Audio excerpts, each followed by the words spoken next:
Welcome to Choice Classic Radio, where we bring to you the greatest old-time radio shows. Like us on Facebook, subscribe to us on YouTube, and thank you for donating at choiceclassicradio.com.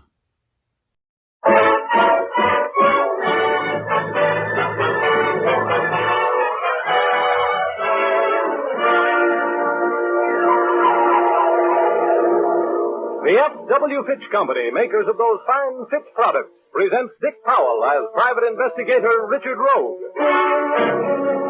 In Rogue's Gallery.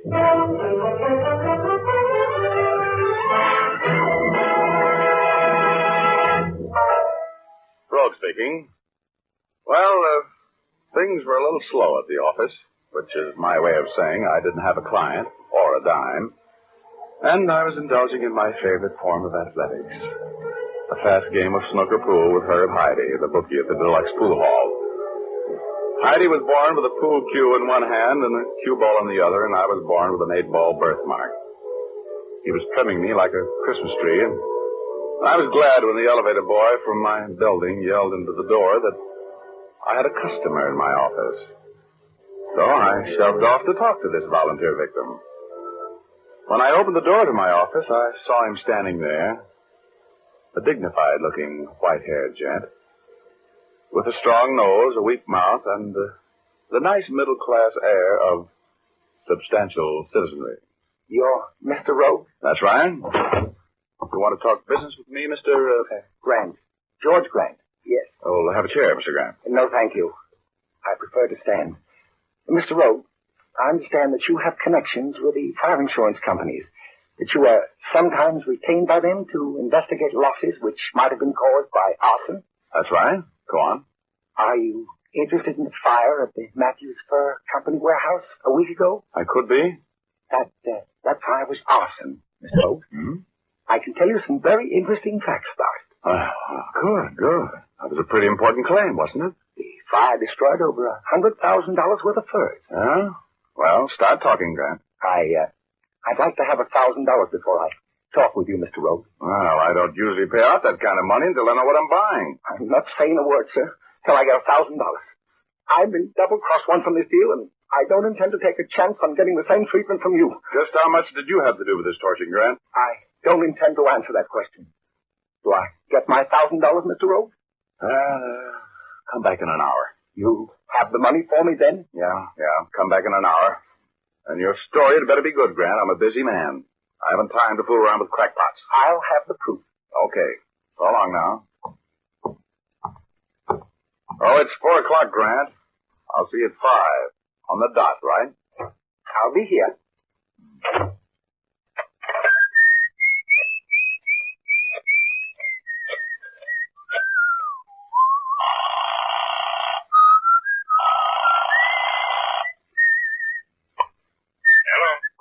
Hello, Flynn.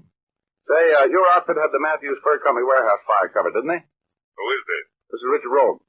Yes, we had it. $160,000 claim. Oh, fine.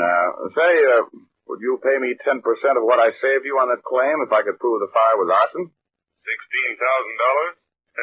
No.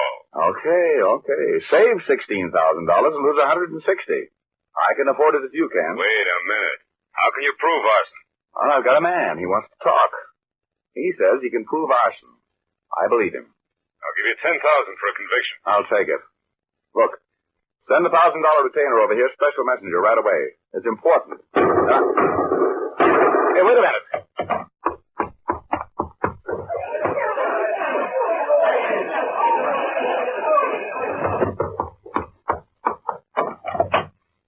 Hello, Flynn. Yes, where have you been, Rogue? Well, my source of information has just been eliminated. But the deal's on. What do you mean? Well, he must have known too much. He's been murdered.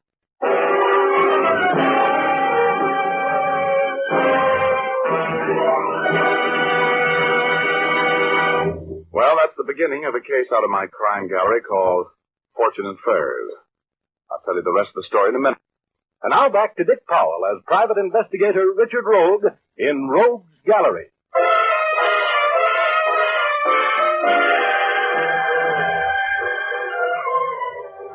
Well, as I was saying, I was as broke as a New Year's resolution when I ran across proof that the Matthews Fur Company warehouse fire was arson.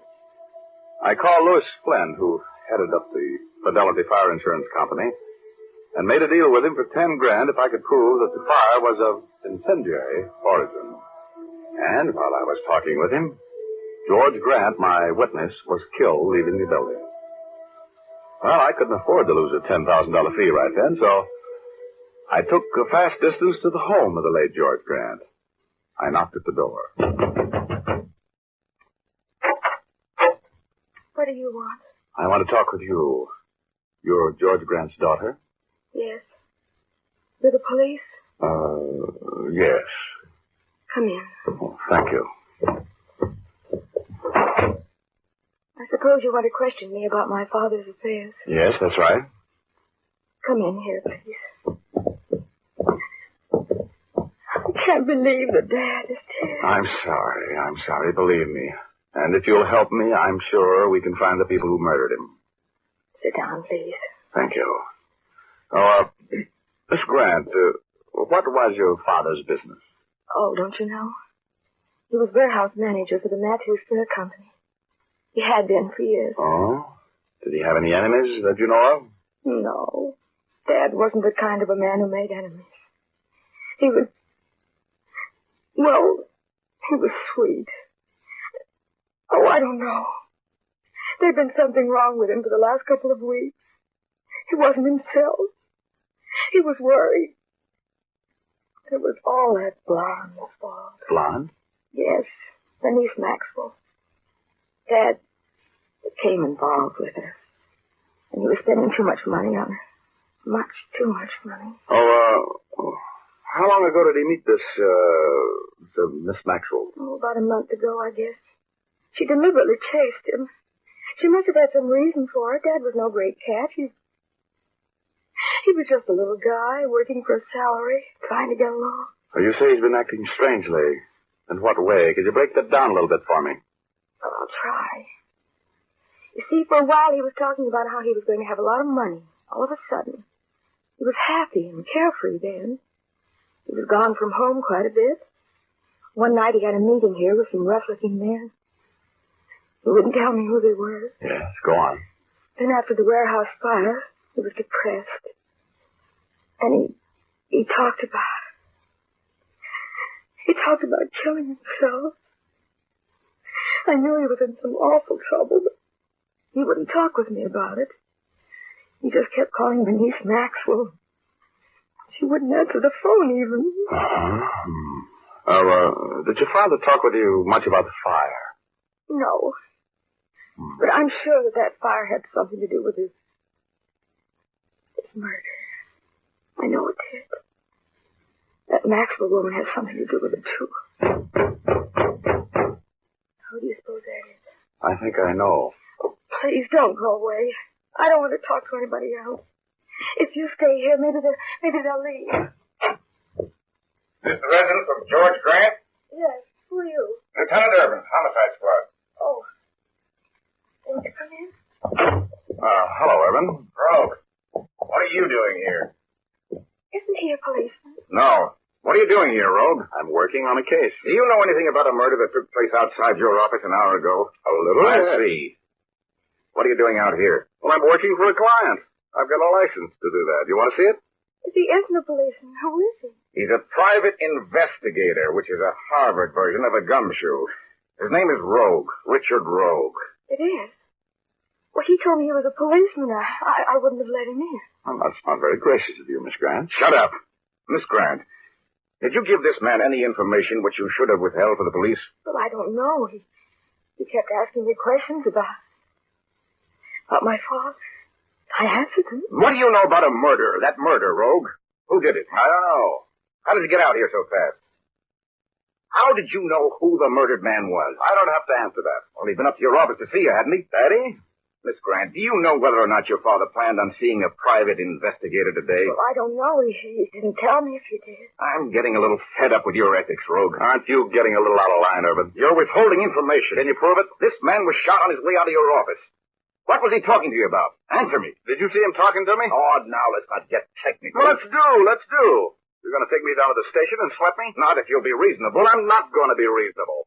So either pull out your cuffs or shut up. Oh, please. Oh, I'm sorry, Miss Grant. Believe me, I really want to help you. I'm going to take care of the people who are responsible for this murder. Even the cops can't keep you from doing that. Now, wait a minute, Rogue. I'm walking out of here, Urban. I'll see you later. When I deliver the killers to you so you can take a bow for the newspapers.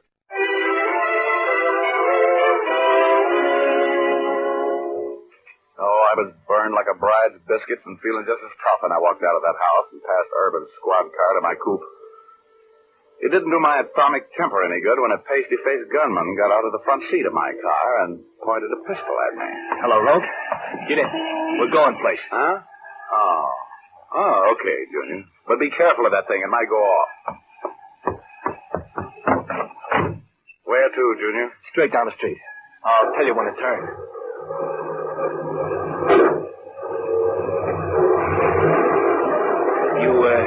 You had a visitor at your office this morning. How much talking did he do? Oh, you mean George Grant? You know who I mean. Well, he didn't talk much. Why? Who wants to know? The boss? Hey, look out where you're going, Rogue. Well, I'm not worried. I've got the wheel. Let's get this thing out low, shall we? What are you trying to do, Rogue? Kill yourself? No, it makes me feel safer going this fast. Because you pulled the trigger on that heater and you're just as dead as I am. Slow down, Rogue. Hey, that guy almost crashed us. What's the matter, Billy boy? You yelling? I've got a tank full of gas and this car will make over 100. You're going to kill us both. That's possible. As a matter of fact, it's probable. But you were going to take me for a ride anyway, weren't you? I got nothing to lose. Give me that gun. Hey, keep your hands on the wheel, Rogue. Hey, cut it out. Give me that gun, son. Come on. Get your hands on the wheel, Rogue. You're going to crash. Give me that gun or I'll rip right into that wall ahead of us. You know me, kid. I mean it. Now give me that gun. Would you let me go? No. Give it here. I'll lose. Come on. Hey. Well, I'll be. He's passed out. Hey.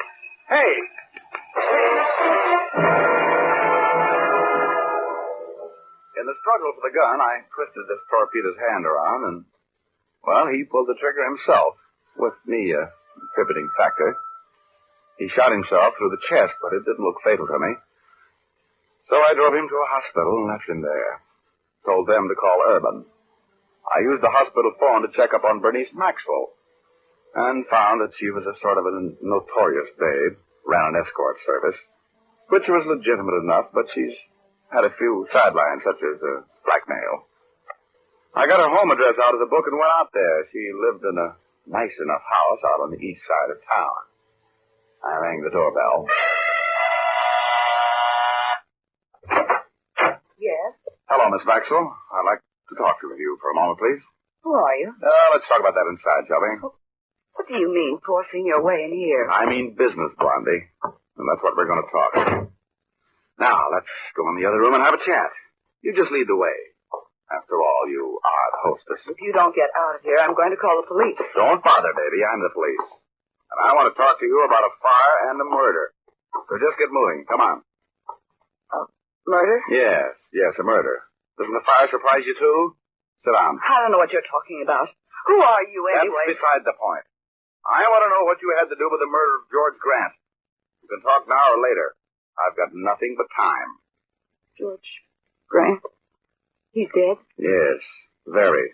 He was murdered about 5 minutes after 4 downtown on Grand Avenue, and I think you know who did it. I don't know anything about it. You never heard of him, huh?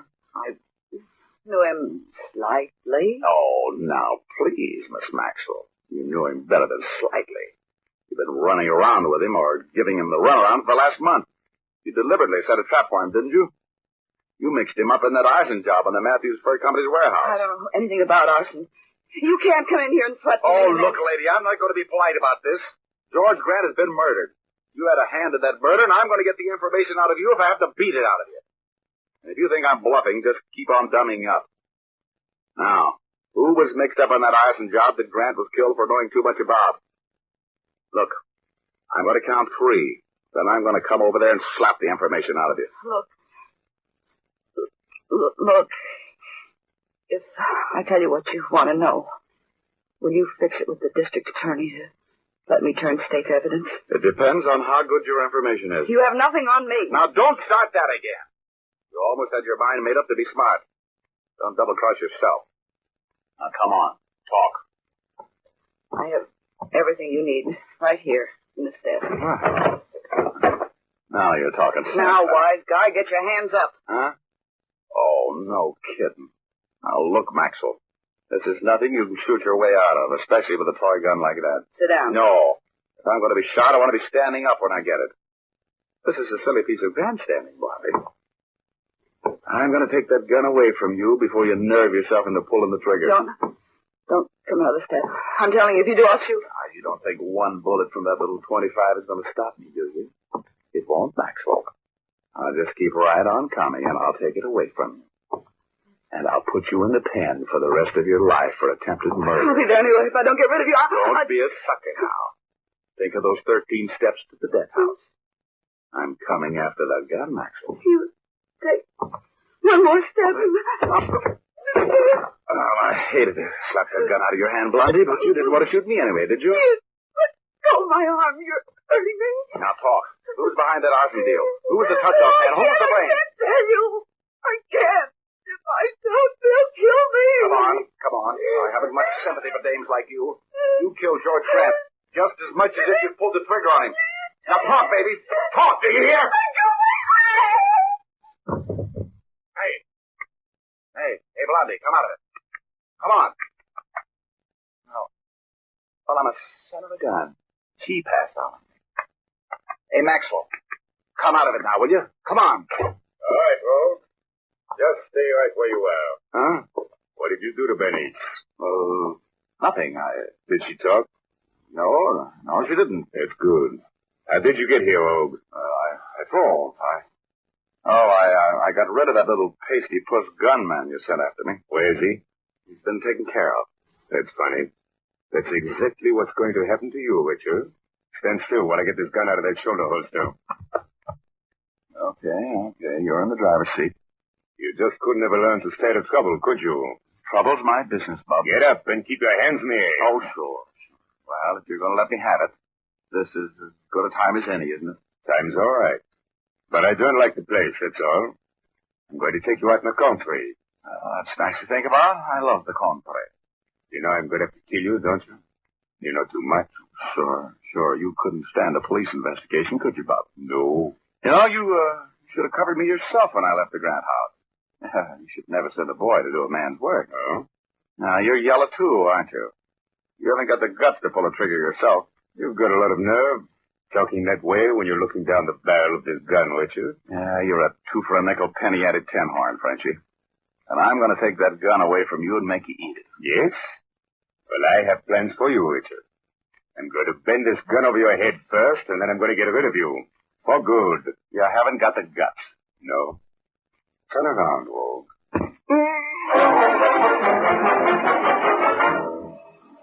Well, I wasn't as batty as I sounded there, believe me. I'm no hero, and usually when a guy has the drop on me, I obey orders like a corporal bucking for sergeant. But I didn't have much to lose, and for once I wanted to be hit over the head. Oh, I got my wish and rolled with the blow. Those old familiar stars started to circulate around my indestructible cranium, and I started to black out. But I pulled myself back and hung on to consciousness. I didn't move after I fell. I didn't have to. You see, I fell with my left shoulder in the shadows, covering the automatic I'd slapped out of Bernice Maxwell's hand a little earlier. When I heard this character walk away from me, I got my right hand on the gun. He went over to where Bernice was, just coming around to this world again. I could hear him talking to her. Bernice! Get away from me. Oh, it's you, Marcel. Where's he? Rogue, he's on ice over there in the corner. You kill him? No, but I'm going to. I didn't want to do it here in your house. Drop that gun, Marcel. I'm taking over from here. Drop it! Marcel, he's over there by the piano.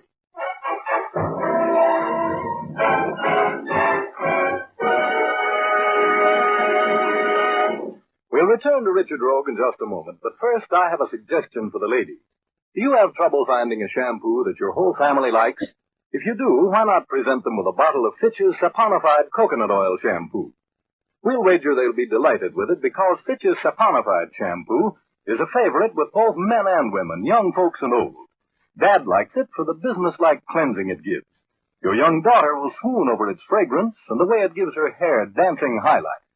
Junior thinks shampoos on the whole are a nuisance, but if it's got to be done, he'll take Fitch's Saponified Shampoo because it's so quick and easy to use. Yes, ladies, for a good all-around family shampoo, it's Fitch's Saponified. Made from pure natural oils, this shampoo will not dry the hair or make it harsh-feeling. Fitch's Saponified Shampoo has been granted the Parents Magazine Commendation Seal.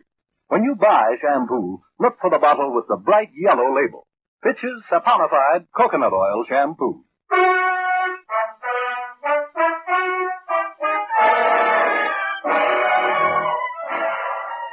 And now we return to Rogue's Gallery with Dick Powell as private investigator Richard Rogue.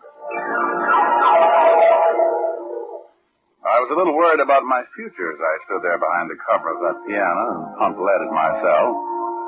But if I could get in a lucky shot, I knew I could put him away for the murder of George Grant and the arson job at the Matthews Fur Company warehouse.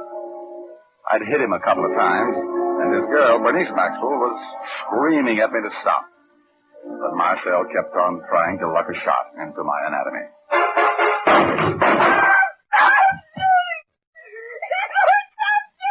Don't move, either one of you. I still got plenty of lead here to stop you if you do. What are you going to do with us? I'm going to turn you both over to the cops, baby.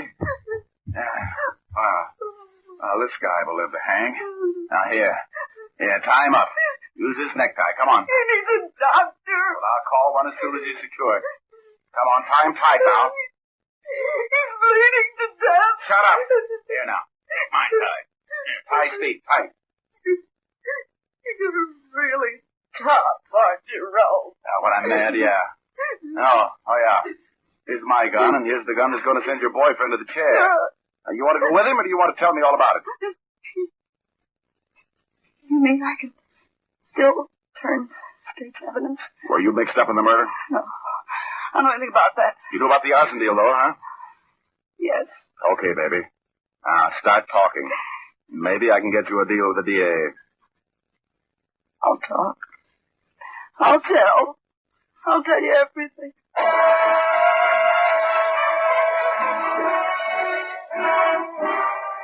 Well, she sang. Yeah, she sang plenty. And the words were music to my ears. When she was through singing, I tied her up tight and called homicide to tell Urban where he could pick up a murderer and an accessory before the fact. Then I told him where I'd be later. I called Flynn at the Fidelity Fire Insurance Company and told him to meet me at the home of Paul Matthews, owner of the Matthews Fur Company, in 10 minutes. He did, and we went in together. The butler sort of unwittingly showed us into the study where Matthews was reading. I'm Richard Rogue, Mr. Matthews. The investigator? The celebrated investigator, Mr. Matthews. This gentleman with me here is Mr. Flynn of the Fidelity Fire Insurance Company. How do you do? Well, puzzled as to the purpose of your visit, gentlemen. Well, I'll unpuzzle you, Matthews. The fire at your fur warehouse was deliberate arson. Oh? Why, that's preposterous. It's a nice act, but no go. We're not paying the claim, Matthews. We have absolute evidence. Let me tell you, Flynn. You made a deal with Marcel Jarnac, one of the West's leading arsonists, to start that blaze, Matthews. But you needed the loyalty of an old employee of yours, the manager of your warehouse, George Grant. Grant was an honest guy. So you and Marcel sicked a dame on him, a dame named Bernice Maxwell. Now, you convinced now that I know what I'm talking about? No. I tell you what. Okay, then I'll give you some more dope. With Grant's help, you took all the expensive furs out of the warehouse and filled it up with a lot of junk. And then Grant sopped it all down with the gasoline and touched it off. So you want the insurance on $160,000 worth of minks and sables for burning $1,000 worth of cat skin. It's a swindle, Matthews. We're not paying the claim. The cops have the Maxwell woman, Marcel Jarnac, and a pasty-faced gunman who worked with them. They've all talked. You're through. That's the police now, the homicide squad. Show the man, will you, Flynn? Sure. Looks like the end of the road for me, doesn't it, Mr. Rogue? Yeah, it sure does, Matthews. You know, amateurs like you shouldn't go around mixing up with professional crooks. That's right. Hey, cut it out. Drop that gun. Matthews, hey. Hey, what's going on in here, Rogue? This guy, this Matthews tried to commit suicide. I had to take the gun away from him. That's all I've been doing all day long. Is that living?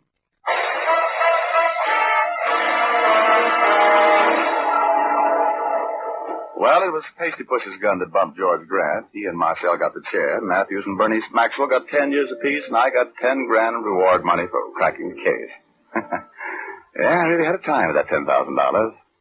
Went to Mexico City, incidentally. Las senoritas. Muy simpáticas. Spent the month of January there. What a month, January. As soon as I get time, I'm going to write a book. You know what the title's going to be? I'm going to call it Lost January. Oh, dear. Incidentally, I hope you noticed that I didn't get my brains knocked out and make my regular visit to my author enemy, Hugor, tonight. And, Huh? What's the idea, Rogie? I missed you. Are you mad because I threw that Betty dame off our cloud? No, Hugor. Oh, but look, Rogie, you made a reservation. On cloud number 8? I did not. Oh, yes, you did. You said it. I said what? You said, see you next week, Hugor. You said it. I heard you. Okay, I've seen you. Good night, Midget. Goodbye, Rogie. Say, Rogie, aren't you going to wish me a Merry Christmas? Oh, sure. Merry Christmas, Hugor. Merry Christmas, Richard. So long. Merry Christmas. Imagine that little dehydrated Santa Claus. Oh, well, I love everybody. And God blesses one and all, to coin a phrase. You know what I mean?